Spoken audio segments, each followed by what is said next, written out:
আসসালামু আলাইকুম। আলহামদুলিল্লাহ আলহামদুলিল্লাহ ভালো আছি। ভাই বোনেরা ভালো আছেন তো? দেখ কাহিনী শুনতে শুনতে কথাই বলতে হচ্ছে। না না দেখিনি তো। কাহিনী শুনতে শুনতে নতুন করেই বলতে হচ্ছে।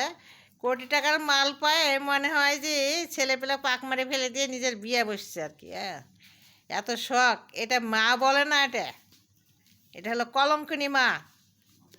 হুম, এটা হলো কি ওই বাঁশ দুইজনকে দেওয়া উচিত, বাঁশ দেওয়াই উচিত।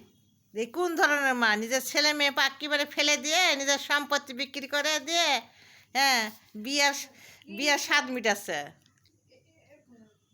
না না আমি কি আর হবে দেখছি তো। তো বিয়ার স্বাদ মিটাচ্ছে, এটাকে মা বলে না, মা বলে না, এটা মা নামের কলঙ্ক।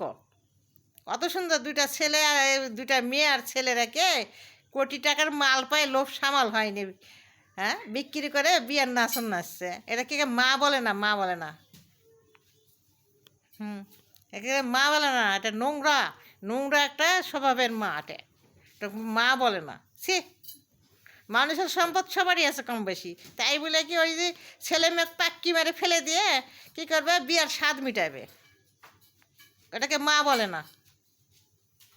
মানুষ সবই পারে, সবই পারে। তার স্বামী চলে গেছে, ছেলে মেয়েগুলোকে মানুষ করবে কিসের?